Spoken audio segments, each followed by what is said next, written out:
45절 46절 말씀입니다. 마태복음 27장 45절 46절 말씀을 제가 봉독하겠습니다. 제6시로부터 온 땅에 어둠이 임하여 제9시까지 계속되더니 제9시쯤에 예수께서 크게 소리질러 이르시되 엘리 엘리 라바 사막다니 하시니 이는 곧 나의 하나님 나의 하나님 어찌하여 나를 버리셨나이까 하는 뜻이라. 아멘.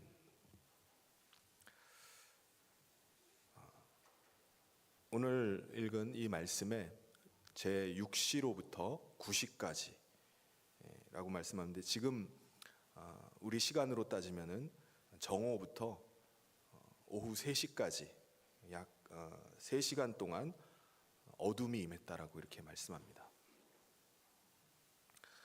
이 땅은 본질적으로 어둠에 속해 있습니다. 예수님께서는 이 어둠 가운데 빛으로 이 땅 가운데 임하셨습니다. 그래서 나는 세상의 빛이다, 나와 함께 다니는 자는 어둠에 다니지 않겠다라고 이렇게 말씀하셨습니다. 그런데 그 빛이신 예수님께서 십자가에 못 박혀서 죽으신 것입니다. 그때 어둠이 이 땅 가운데 임하게 됩니다. 구약의 많은 선지자들을 통해서 메시아가 이 땅 가운데 임하고 마지막 때에 짙은 어둠이 내릴 것이라고 많은 선지자가 예언을 했습니다. 아모스 8장 9절에도 보면 주 여호와의 말씀이니라 그날에 내가 해를 대낮에 지게 하여 백주의 땅을 캄캄하게 하며. 메시아가 죽는 그날에 어떤 일이 벌어진다고 하죠? 짙은 어둠이 임할 것이다. 실제로 예수님께서 십자가에 달리시던 그날 이 땅에는 짙은 어둠이 임하게 되었습니다.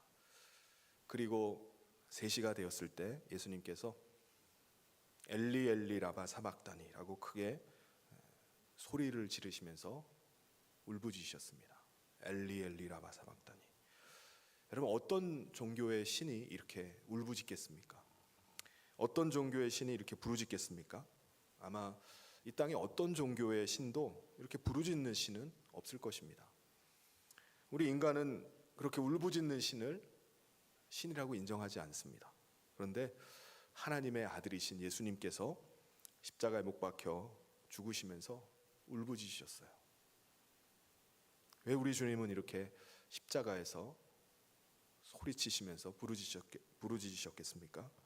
왜 하나님의 아들이신 예수님은 십자가에 달리셔서 피를 흘리시면서 이렇게 죽어가셔야만 했겠습니까?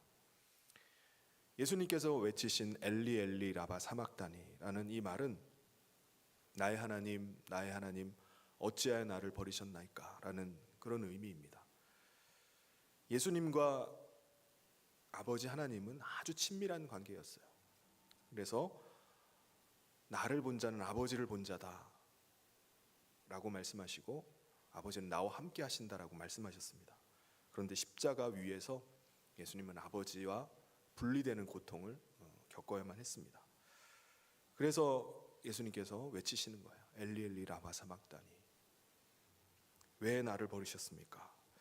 여기서 버리셨다는 이 버리다라는 이 동사는 원어를 찾아서 보면은 버려진다 그런 수동적인 의미보다는 내가 아버지로부터 포기되어야 된다, 내가 스스로 떠난다 라는 그런 의미를 가지고 있습니다. 그러니까 예수님은 하나님으로부터 내가 분리되어진다, 포기되어진다, 떠난다 이런 것을 이미 알고 계셨어요. 그래서 겟세마네 동산에서도 기도하실 때 내가 이 잔을 꼭 마셔야 됩니까?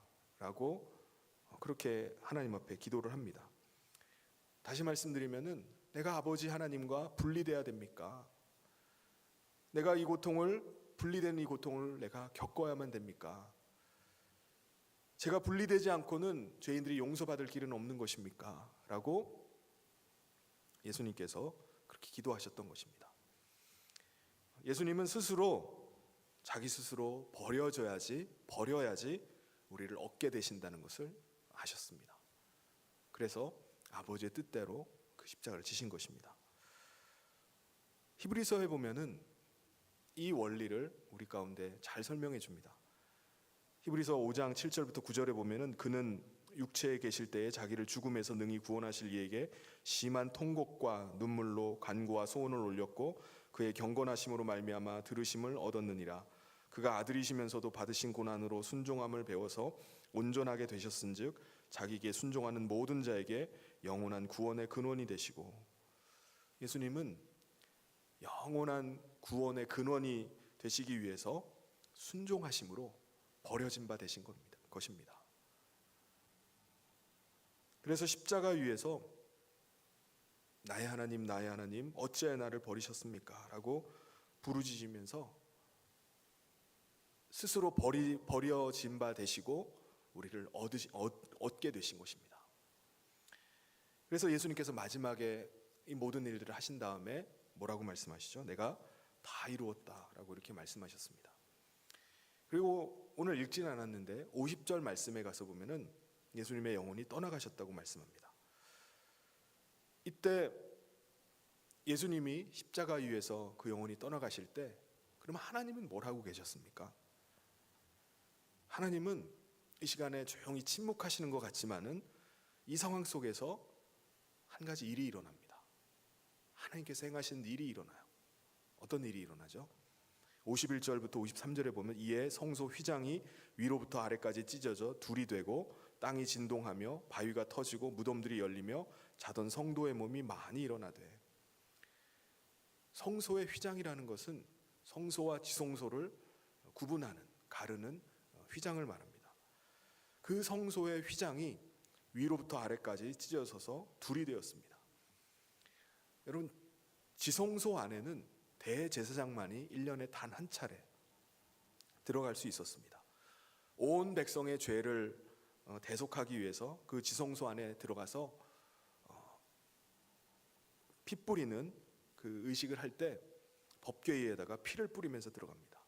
그런데 대제사장이라도 죄가 있으면은 그 자리에서 바로 죽을 수 있기 때문에 죽음을 각오하고 들어가야 돼요. 그러다가 혹 죽을 수도 있기 때문에 발목에다가 방울을 달고 들어갑니다. 방울이 딸랑거리면서 움직일 때마다 소리가 들리다가 소리가 나지 않으면 죽었구나 하고서 그 발목에 매인 줄을 끌어당겨서 지성소에서 밖으로 나오게 했던 것입니다. 그 지성소 안에는 아무도 들어갈 수가 없었어요. 그 지성소와 성소를 가르는 그 휘장이 갈라지게 위에서부터 아래까지 찢어져 버린 것입니다. 여러분, 성소와 지성소를 가르는 이 휘장은요, 사람의 손으로 찢을 수가 없는 것입니다. 휘장의 길이가 약 15m 정도 되고, 그리고 그 휘장의 두께만 해도 장정의 손바닥 두께만큼 아주 두꺼웠다고 합니다. 그 두꺼운 휘장을 누가 찢을 수가 있겠습니까? 그런데 예수님께서 십자가에서 마지막 영혼이 떠나가실 때 그 휘장이, 그 두꺼운 휘장이 위에서 아래로 찢어진 것입니다. 이 휘장이 찢어졌다는 것은 무엇을 의미하는 거죠? 하나님은 더 이상 성소 안에만 머물러 계신 분이 아니라는 것입니다. 그리고 1년에 대제사장이 단 한 차례 들어갔던 성소와 지성소를 구분하는 한계, 그것이 없어져 버렸다는 것을 의미합니다. 성경을 보면은 휘장이 찢어졌다라는 이 표현과 예수님께서 세례를 받으실 때 하늘이 열리고 성령이 비둘기같이 임했다라고 할 때 열린다는 그 의미가, 찢어졌다는 의미와 열린다는 의미가 같은 단어를 사용하고 있습니다. 그러니까 성전 휘장이 찢어져서 하나님 앞에 나아갈 수 있는 길이 열려지는 것은 바로 하나님께서 각 사람 위에 성령님을 보내주심으로 우리가 하나님 앞에 나갈 수 있게 된 것, 하나님 앞에 하나님과 직접 교제할 수 있게 된 것을 의미하는 것입니다. 베드로전서 2장 9절에 보면은 베드로는 우리를 어떤 존재라고 말하죠? 왕 같은 제사장이라고 말합니다. 하나님께서 예수님이 성소의 휘장을 찢어 놓으심으로, 열어 놓으심으로 누구든지 대제사장이 되어서 대제사장만이 들어갈 수 있었던 그 지성소 안까지, 하나님의 임재가 있는 그곳까지 주님의 보좌가 있는 그곳까지 나갈 수 있게 된 것입니다. 그래서 우리가 주님의 보좌 앞에 나가서 기도할 수 있게 된 이유가 바로 거기에 있습니다.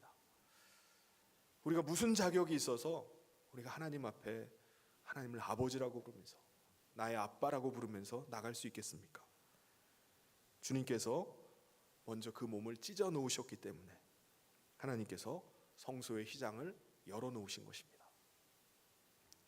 이 모든 일을 지켜본 사람이 있었습니다.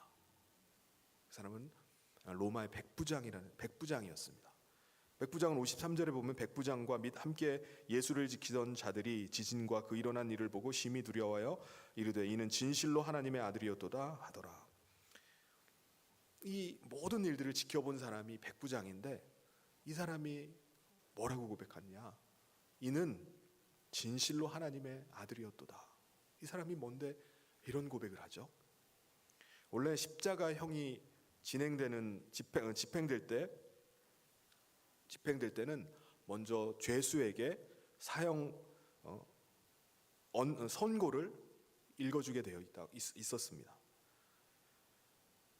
근데 이 모든 그 사형 집행하는 일은 빌라도 총독이 진행을 하는 것이 아니라 부총독이 이 모든 사형 집행에 관한 일들, 사형 선고문을 읽어주는 일들, 형장으로 끌고 가는 일들, 인솔하는 일들, 집행하는 일들, 이 일들을 진행하게 되어 있었습니다. 그런데 그 당시에 부총독이 릭토르라는 사람이었는데 이 사람이 그 일하는 것을 거절을 했다고 합니다. 그래서 그 사람의 일을 대신 맡은 사람이 바로 백부장이었습니다. 백부장이 예수님의 사형 집행에 총괄을 하면서 모든 일을 처음부터 끝까지 지켜보았습니다. 예수님이 홍포를 두르고 머리에 가시면류관을 쓰고 갈대를 쥐고 군병들에게 온갖 희롱을 당하고 그리고 십자가를 지는 그 모든 골고다의 언덕까지 가는 모든 과정들을 지켜보았던 사람이 이 백부장입니다. 그런데 그가 마지막 십자가에서 주님이 울부짖고 그리고 모든 짙은 흑암 가운데 또 땅들이 갈라지고 진동하고 죽은 자들이 일어나는 것을 보고 그가 내린 결론은 이분이 바로 하나님의 아들이시구나 라는 것을 고백을 합니다. 백부장이라는 이 직책은요, 오직 가이사만이 신의 아들이라고 고백하는 사람입니다. 어느 누구도 신의 아들이라고 말해서는 안 되는 사람이었어요. 그런데 사형 집행관으로 그가 처음부터 끝까지 이 모든 일들을 목격을 하면서 그가 고백을 합니다. 이분은 바로 진실로 하나님의 아들입니다. 그러니까 이방인 백부장의 입술에서 나온 고백이었습니다. 예수님은 이 땅에 오셔서 사람들에게 멸시와 천대를 받으셨습니다. 실어 버림받았습니다. 아버지께 버림받아서 외면당하셨어요. 왜 이런 일을 주님이 당하셔야 했습니까? 바로 우리의 죄값을 치러주시기 위함이었습니다. 그 일을 통해서 주님이 몸을 찢어주심을 통해서 성전의 휘장이 찢어지고 우리가 하나님 앞에 나갈 수 있는 새로운 길을 열어주셨습니다. 그래서 오늘 우리가 그 은혜로 말미암아 하나님 앞에, 하나님의 보좌 앞에 나갈 수 있게 된 것입니다. 그래서 우리가 하나님을 아빠라, 아버지라고 부르고 그 앞에 엎드려서 기도할 수 있게 된 것입니다. 그리고 우리가 주님 앞에, 주님 안에 거하게 된 것입니다. 이 하나님께 나아갈 수 있는 하나님과 친밀함을 우리가 누릴 수 있게 된 이 은혜를 주셨는데 그 일을 위해서 주님께서 이렇게 버림당하시고 외면당하시고 멸시와 천대까지 당하셨는데 오늘 우리는 어떻습니까? 저와 여러분은 하나님과 얼마나 가까워졌습니까? 우리가 얼마나 하나님 앞에 가까이 나가고 있습니까? 그렇지 않다면 우리가 나는 얼마나 주님과 멀어져 있는지 우리가 돌아봐야 될 줄 믿습니다. 우리가 하나님과 나 사이가 너무 멀어져 있다면은 오늘 다시 한번 십자가를 붙잡고 은혜의 보좌 앞으로 나아갈 수 있기를 바랍니다. 여러분 다시 한번 여러분 십자가 앞으로 나올 수 있기를 바랍니다. 그래서 오늘 이 밤에 하나님과 멀어졌던 우리 자신의 죄악을 주님 앞에 내어놓고 하나님과의 친밀함을 다시 회복할 수 있는 은혜의 밤 되기를 소원합니다. 그래서 하나님께서 베풀어 주신 그 은혜가 우리 가운데 흘러 넘쳐서 하나님과 친밀함을 누리고 하나님의 은혜 가운데 살아가는 그 십자가의 사명을 감당해 나가는 저와 모든 성도님 되시기를 주님의 이름으로 축원합니다. 이 시간에 우리 바로 이어서 우리 성찬식을 갖도록 하겠습니다. 우리 찬송가 149장 1절과 2절 같이 찬송하겠습니다. 우리 장로님 나오셔서 성찬 준비를